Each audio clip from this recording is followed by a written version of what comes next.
الرحیم الحمد للہ وکفا وسلام علی عبادہ الذین اصطفیٰ اما بعد فبسم اللہ الرحمن الرحیم۔ میں اپنے ان پیارے پیارے نئے بھائیوں کے لیے بتانا چاہتا ہوں کہ میں صبح آج کل ویسے پہلے قرآن کریم کا درس بھی دیتا رہا ہوں، حدیث کا بھی، آج کل میں ان کو پرانے دور کے بزرگوں کے حالات سنا رہا ہوں۔ پرانے دور کے بزرگوں کے حالات سنا رہا ہوں جو اللہ کے ولی اور نیک بندے ہوئے۔ ان میں ایک بزرگ کا نام کیا تھا؟ سہل بن عبداللہ تستری۔ کل آپ کو میں نے ان کا ذکر سنایا تھا کہ سہل ان کا نام تھا۔ سہل من آسانی پیدا کرنے والا۔ اللہ آپ سب کو، ہم سب کو ایک دوسرے کے لیے آسانیاں پیدا کرنے کی توفیق عطا فرمائے۔ ہم ایک دوسرے کو مشکلوں میں ڈالتے ہیں کہ نہیں؟ ساری برادری اس پر تلی ہوئی ہے کہ تائے کے بیٹوں کو، چچے کے بیٹوں کو مشکل میں ڈال دوں، مصیبت میں ڈال دوں، نکلیا نہ جاوے نہ کوئی۔ ان کا نام ہی سال ہے، آسانیاں دینے والا۔ تو کوئی بات نہیں، بسم اللہ، پھر کبھی صحیح انشاءاللہ۔ تو سہل بن عبداللہ ان کے باپ کا نام تھا اور تستر کے رہنے والے تھے، اور ان کا کچھ حال تو میں آپ کو کل سنا ہی چکا ہوں کافی، کہ پیدائشی ولی تھے اور 7 سال کے تھے تو اس وقت بھی بڑے ہی عابد و زاہد تھے، چھوٹے سے بچے، اور اللہ تعالیٰ نے باطنی اس طرح نظر کھولی ہوئی تھی، کہتے تھے مجھ کو سجدہ کرتا ہوں تو عرش الہی نظر آتا ہے۔ اپنے ماموں کو کہتے تھے، ماموں ان کے بھی بڑے بزرگ تھے، ان کے پاس رہ کر اللہ میں مشغول رہتے تھے، اور مجھ کو الست بربکم والا عہد بھی یاد ہے۔ اور ان کے ماموں، ان کے مرشد کہہ لیجیے، اس وقت وہی تھے، تو انہوں نے ان کو وظیفہ بتایا تھا جو میں نے آپ کو بھی بتایا کہ اللہ حاضری، اللہ ناظری، اللہ شاہدی، اللہ معی، اللہ لی۔ تو یہ انہوں نے ان کو پہلے 7 دن پھر بڑھاتے گئے کہ یہ کہہ کر ان کو یہ احساس اور یقین ہو جائے کہ اللہ میرے ساتھ ہے، اللہ مجھ کو دیکھ رہا ہے، اللہ میرا محبوب ہے، اللہ میرا ہے، میں اللہ کا ہوں۔ تو یہ یقین ہو جائے، بس یہ یقین کی ضرورت ہے، پھر کوئی پرواہ نہیں انشاءاللہ۔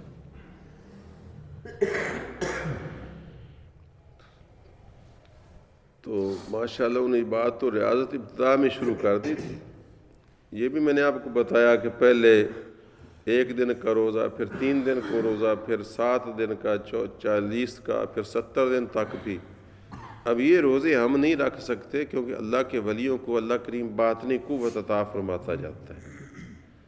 یہ جو بعض لوگ اعتراض کرتے ہیں نا بزرگوں کی ان باتوں پر، وہ اپنے اوپر قیاس کر لیتے ہیں نا، تو چونکہ ہم نہیں رکھ سکتے، ہماری تو جان 4 پیر میں نکلتی ہے،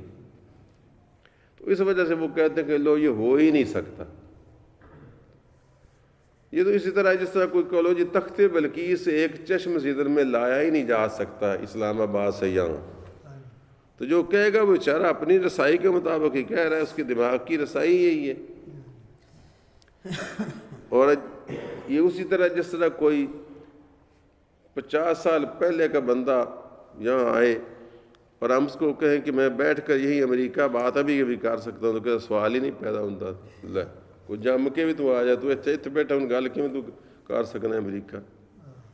لیکن آپ کے لیے کچھ بات ہی نہیں۔ اس کا مطلب کہ اتنا فرق ہے، جب یہ دنیا میں دیکھتے ہیں فرق ہے تو ادھر کیوں نہیں مانتے؟ ادھر بھی فرق ہے۔ تو حضرت اتنا لمبا روزہ رکھ لیتے تھے، اور پھر اس کے بعد کبھی سنت ادا کرنے کے لیے کبھی صرف 1 بادام کھاتے، اتنے دن بعد 1 بادام سے افطار کر لیتے، یہ بھی لکھا ہی ہے بادام کے ساتھ۔ یا پھر کبھی بڑی ضرورت ہوتی تو جو کے آٹے کی 2 روٹیاں بناتے، 2 روٹیاں، شاید 2 سنت ادا کرنے کے لیے، اور دونوں کا وزن 4.5 تولے ہوتا ہے، تو اتنی کی روٹی ہوتی ہوگی، اتنی کی روٹی ہوتی ہے، پھر 2 تولے 2 تولے کی روٹی۔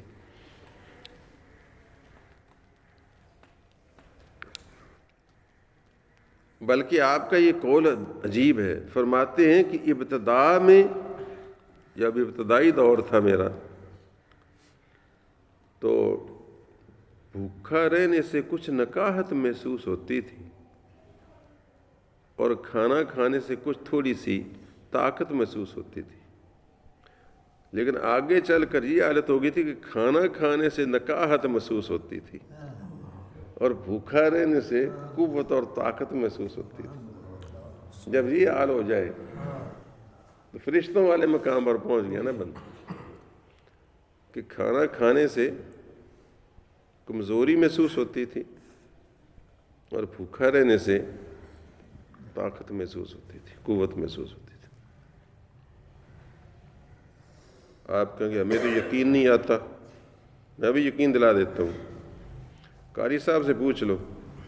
کھانا کھایا ہوا ہو تو اچھی قرات کرتے ہو یا بھوکے ہو تو اچھی قرات کرتے ہو؟ بتاؤ تو صحیح۔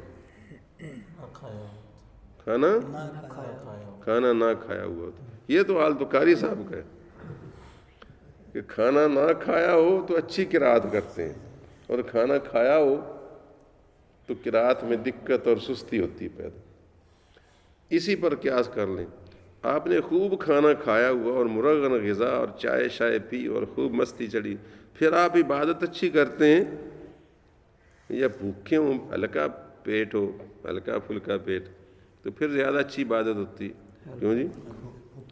تو پھر ایسی کون سی بات ہے میں نے کہہ دی جو آپ کو سمجھ نہیں آ رہی؟ اللہ نے مجھ کو یہ فن دیا ہے کہ میں آپ کو مشکل سے مشکل مسئلہ آپ کے دائیں بائیں سے سمجھا لیتا ہوں، تو اگر سمجھنا چاہے تو سمجھ آ سکتا ہے کہ جب تمہارا میرا حال یہ ہے۔ بلکہ کل میں نے شاید آپ کو ہی، ادھر بچیوں کو بھی بڑا ہنساتا ہوں، ان کے لیول پہ باتیں سمجھاتا ہوں نا، کہ آج تک بھوک سے مرتا بندہ نہیں سنا ہوگا، زیادہ کھا کر بندے مرتے تو ہم نے دیکھے سنے کہ نہیں؟ فوڈ پوائزننگ سے مرتے تو دیکھیں، ہیضے سے اور اس حال سے مرتے تو دیکھیں، اور کھانا کھایا اور کھاتے ہی ہارٹ اٹیک ہو گیا، زیادہ جو کھا لیا تو یوں تو مرتے دیکھیں، لیکن بھوکا رہنے سے بندے مرتے نہیں دیکھے۔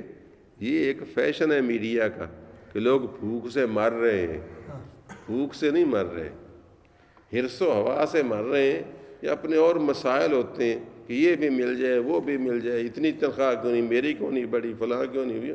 وہ جو حرص و ہوا سے تو مرتے ہیں کہ ہائے میرے پاس کیوں نہیں کار ہے، گوانڈیاں کو کیوں کار ہے، تو وہ غصے میں جذبات میں آ کر۔ روٹی کی خاطر کون مرتا ہے؟ جاؤ کہہ دو، شہر میں منادی کر دو کہ اگر کوئی روٹی کی خاطر مر رہا ہے تو آ جائے، آفت منظور اس کو زندگی پر روٹی کھلاتا رہے گا، اتنی کہ اللہ نے مجھ کو توفیق دی ہے، ارشاد کے پاس چلا جائے۔ یہ تو بلیوں کو مرنے نہیں دیتا، بندے کو مرنے دیتا ہے بھلا یہ بھوکا؟ ایسے بھی اللہ کے بندے نہیں ہیں خالی کہ کسی کو بندے کو بھوکا مرنے دے کہ جل میں تجھ کو 2 روٹیاں نہیں دیتا تو مر جا۔ یہ ایسی باتیں ہیں، بھوک سے لوگ مر رہے ہیں۔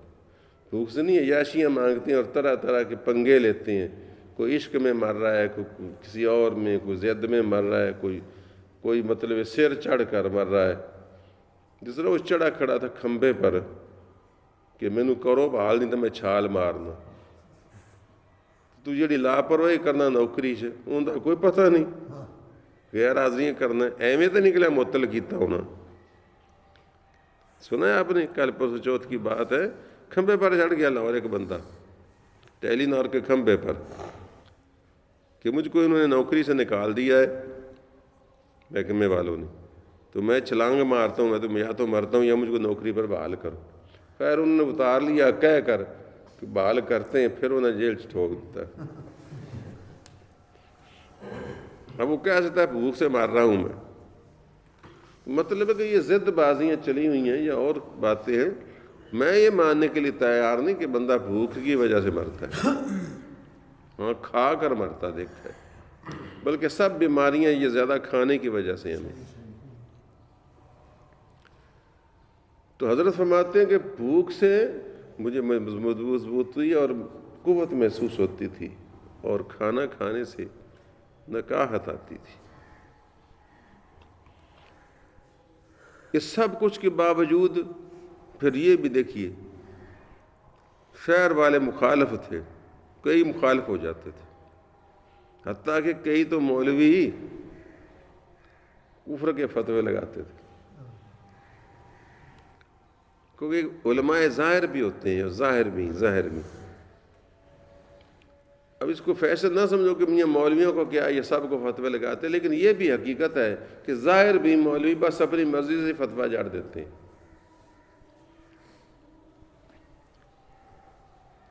قاری صاحب میرے پاس آ گئے تو میں ان کو بہت کچھ سمجھا رہا ہوں، حتیٰ کہ ان کو شیعہ قاریوں کی تلاوتیں سناتا ہوں تو بڑے خوش ہوتے ہیں. اچھا بڑا خوبصورت پڑھتے ہیں ایران کے قاریوں کی. یہ قاری صاحب میرے پاس ایران کے قاری جو تھے آنے کو تیار ہیں، وہ تو سستے آتے ہیں، میرے پاس سستے آتے ہیں، چاہے ان کو وہ حکومت دے. ایران کے قاری بلانے سستے ہیں. مصیبت یہ ہے کہ ہمارے ملک میں یہ جو سپاہ صحابہ والے لشکر جنگی والے، ان کا خطرہ ہوتا ہے کہ ان پر حملہ نہ کر دیں. اس وجہ سے پھر ان کا سفارت خانہ کہتا ہے کہ جی ہمیں گارنٹی پہلے حکومت پاکستان کی طرف سے کہ آپ بلوا لیں، ہاں جی سیکورٹی حکومت دے، اور نہیں تو ہمارے حوالے کریں، ہم پھر سیکورٹی خود کر لیں گے. تو اس وجہ سے بھی میں ایک دو مرتبہ میں نے ارادہ کیا تھا، میرا بیٹا منصور چونکہ وہاں تہران میں تھا نا، تو اس کا حلقہ احباب زیادہ تھا، یہ کیسٹیں بھی وہ لایا ہے، تو حلقہ احباب زیادہ تھا تو وہ کہتا تھا میں لاتا ہوں. تو میں نے 2 وجہ سے نہیں لایا. قرآن تو آپ نے دیکھا وہ مصریوں سے بھی بڑھ کر پڑھتے ہیں. تو میں نے کہا ایک تو یہ کہ ہو سکتا ہے وہ فارسی وغیرہ بولے، کچھ پتا تو پھر چال ہی جاتا ہے کہیں نہ کہیں سے، تو طوفان اٹھ کھڑا ہوئے گا بھائی حافظ صاحب جو کچھ شیعہ ہی ہوگا نا. چاہے سنیں گے قرآن مگر یہ کہ شیعہ ہو گئے. ہر طرف رکاوٹیں پھیلی، ان کو اس سے کوئی نہیں ہے، ان کو تو اپنے مقصد سے کہ اس کو بدنام کرو، کہ جو اس کو ماننے والے وہ بھی چھوڑ دیں. ہوتے ہیں نا حریف ہمارے، ہم آپ کی طرح ہمارے بھی حریف جو ہے ادھر ادھر دائیں بائیں. اور دوسرا یہ بھی کہ ان کی سیکورٹی وغیرہ کو ایسا پرابلم ہی نہ خدا نہ خواستہ ہو جائے تو یہ ریدہ ایران بنا کھلا ہو نہیں. ورنہ یہ حقیقت ہے، انہوں نے کہا، سفارت خانہ نے کہا تھا کہ ان کا لانے جانے کا خرچہ ہمارے ذمے ہوگا، صرف آپ اس کی سیکورٹی جو ہے نا وہ حکومت کی اجازت لے دیں کہ حکومت بلوا لے. اور پھر وہ ان کی باقاعدہ جو تنظیم ہے ایرانیوں کی یہاں سفارت خانہ، وہ مدد تو کرتا ہے نا. اگر وہ آتے تو ہوں گے، لیکن اپنے وہ جو ان کے لوگ آتے ہیں ان کو پھر وہ تحفظ دے لیتے ہوں گے. یہ چھوٹی سی جگہ ہے جہاں پھر آنا جانا ان کا تحفظ وغیرہ، یعنی احتیاط کرتے. ویسے تو یہ اتنی گمنام جگہ ہے کہ یہاں پتہ ہی نہیں چلنا تھا. یہ تو میں آپ کو بتا رہا ہوں، میں نہ بتاتا تو آپ کو کیا پتہ کہ کہاں سے کاری آئے. قرآن کریم انہوں نے پڑھنا ہے، اور مصریوں سے بھی بڑھ کر پڑھتے ہیں. یہ ماننا ہوگا کہ ایران جو ہے نا ہر فیلڈ میں ترقی کر رہا ہے. ایران ہر فیلڈ میں ترقی کر رہا ہے. مذہب میں بھی وہ بہت آگے جا رہے ہیں، یعنی اپنے مذہب میں، یعنی شیعہ مذہب کو وہ اتنا فروغ دیں، اس پہ اتنا خرچہ کر رہے ہیں. آپ کریں رابطہ وزیر علی شاہ سے، آپ کو عراق کی ساری زیارتیں، اگر امام حسین کو مانتے تو آپ یہ نا آپ کو روضہ وغیرہ سب دکھوا لائے گا مفت و مفتی میں. تو حکومتیں خرچہ کر رہی ہیں، وہ لوگ خرچہ کر رہے ہیں. یہ جو جتنا بڑا لنگر ہوتا ہے، مجھے کس نے بتایا تھا کہ کم از کم کتنے لاکھ کا لنگر پکا ہے وزیر علی شاہ کے وہ اپنا صاحب. تو خرچہ کرتے ہیں. ہماری طرح نہیں. ساڈا تو حال ہے، نہ ساڑے پیچھے تے نہ ساڑے کوئی اگے. پیچھے ہی نہیں، کوئی حکومت ہی نہیں، نہ سعودی عرب ساڑے مگر. سنیاں مگر بریلیاں مگر نہ ساڑے انڈیا ساڑے مگر نہ امریکہ ساڑے مگر نہ برطانیہ ساڑے مگر نہیں سمجھی تو نہ کو ساڑے اگے تو مراد کی ہے بے نہ کو ساڑی سیاسی قیادت ایک شاہ احمد درانی سی وہ اللہ نو پیارا ہو گیا پچھے صاحبزادہ ہے تمہیں پتہ صاحبزادے جے ہوں دن انس نورانی میں تو زیارتیں نہیں کیتی ربے ترہی واللہ عالم بالصواب تو مولانا عبدالستار نیازی ویسے اللہ کو پیارے کہ انہوں نے شادی نہیں کروائی تھی اب آگئے فضل کریم ہاں جی کبھی نواز شریف کے ساتھ کبھی کسی طرح ایک غلام سرور قادری حضور کی نالین مبارک کی چوری کروا بیٹھے وزیر اوقاف پتہ نہیں آپ ہی بیچ لیں یعنی کہ کسی اور نے کوئی ایک مصیبت ہے میری نگاہ بصیر پر بیٹھے سارے جہان پر ہے تو اس وجہ سے میرے بھائیوں سچ تو یہ ہے کہ لے دے کر رہ گئے وہ آپ کے جو 4 آنے 10 آنے جو آپ دیتے ہیں نا 10 روپے 20 50 اس پر ساری ہماری گزر اوقات ہو رہی ہے وہ گنجی نہ آئے گی کیا نچوڑے گی کیا اس کے ساتھ کیا میں کروں کیا نہ کروں اپنا جو کچھ تھا وہ خرچ مقدور بھر کر دیا ہے اور ایک ٹوٹا رہ گیا سی وہ بھی بورڈ تو لایا کھلا بھی لے لو یہ بھی ویلا کر کے کر لو لیکن آپ گاہ کی نہیں بنتے خیر یہ ایک شغلیہ باتیں بھی ہیں اور حقائق بھی ہیں تو حضرت پر کفر کے فتوے بھی لگے حضرت سہل بن عبداللہ تستری پر کفر کے فتوے کیا کہ جب ظاہر بھی لوگوں کو نا اپنی مرضی کے مطابق بات نہ ملے تو پھر اللہ والوں کی مخالفت شروع کر دیتے ہیں اب بھی یہی ہے تقریباً ہم میں خطائیں ضرور ہوں گی لیکن آپ میں سے کسی کا کچھ چھینا تو نہیں ہے آپ خود دیکھ لیں لیکن آپ میں سے کتنے جو غائبانہ میرا گلا سن لیتے ہیں یا کر لیتے ہیں چھینا تو کچھ نہیں چلو ہو سکتا ہے کوئی آپ کو چیز دی نہ ہو تو اپنا حق نہ بھی دے تو کوئی اتنی بڑی بات تو نہیں کسی سے کچھ چھینا ہوا تو نہیں نا اس کے باوجود آپ بازار میں جا کر دیکھ لیں آپ تبصرے سن لیں گے اتنا کچھ کر سکتے ہیں ہم ہے بھی تو چھوٹے سے نا اگر بڑے ہوتے تو باقاعدہ کفر کے فتوے لگ جاتے چھوٹے کے لیے چھوٹی گالی بڑے کے لیے بڑی گالی ہوتی کوئی ہے جو غیر متنازع ہے الیاس قادری کے پیچھے لوگ پڑے ہیں طاہر القادری کے پیچھے لوگ پڑے ہوئے ہیں ہاں جی فضل الرحمان کے پیچھے لوگ پڑے ہوئے ہیں سمیع الحق کے پیچھے لوگ پڑے ہوئے ہیں وہ ہے کسی کو معاف کرنے کو کوئی تیار دنیا میں اسی طرح ہی چلتا رہا ہے اور یہ جو بزرگ جن کے مطلب آپ بڑی بڑی باتیں سنتے ہیں یہ بھی ان کی زندگی کی باتیں نہیں ہیں بعد کی باتیں آج کوئی بتانے کو تیار نہیں کہ خواجہ محمد اکبر کو چھچھروں نے اتنا تنگ کیا تھا کہ بصیر پور سے انہوں نے اپنا سامان اٹھا لیا سے سے چلے جانے حتیٰ کہ آدھے میت بھی کاٹ لینے اتنا چھچھروں نے تنگ کیا تھا ایسے بھی لمحے آتے رہے حضرت فقی اعظم کو تو ارد گرد درباری ہے وہ بھی وہی ناک میں دم کیے ہوئے تھے کیوں آج جو کہتے ہیں کہ ہمارے سوا کوئی حیات بخشی نہیں ہے زندگی ہم نے بخشی ہے دارالعلوم کو تو میرے بھائیوں یہ ہوتا رہتا ہے یہ میں کسی کا گلے نہیں کر آپ اپنے حال دیکھ لیں تو بندوں کو راضی کیوں نہیں کر سکتا بندے کے منہ میں چھریاں ہیں تیز تو ان بیچاروں پر بھی کفر کے فتوے لگے اتنے تنگ آئے کہ تستر سے نہ اللہ کا نام لے کر مکے کی طرف روانہ ہو گئے کاروبار چھوڑا سب کچھ ادھر چلے گئے ادھر اتفاق سے وہاں ذنون مصری جن کا آپ ذکر خیر پہلے سن چکے تھے ان سے ملاقات ہوئی ان سے باقاعدہ بیعت ہوئی ان کی صحبت میں بہت سا فیض پایا اور پھر وہاں سے وہ مصر کو چلے گئے ہوں گے یقیناً اپنے وطن کو وہ بھی لوٹے تھے یہ واپس تستر میں آ گئے اور اتنا جو اپنے شیخ سے مرشد سے فیض پایا اور فیض کیا ہوتا ہے فیض کوئی خربوزہ نہیں ہوتا نہ کھیر ہوتی ہے فیض وہ چیز ہے جو آپ کی طرف جا رہی ہے میرے پاس جا رہی ہے نا اگر کوئی جا رہی ہے یہی فیض ہوتا ہے جس سے روحانی فیض پائے جس سے اچھے سبق حاصل کرے بندہ وہی فیض ہوتا ہے.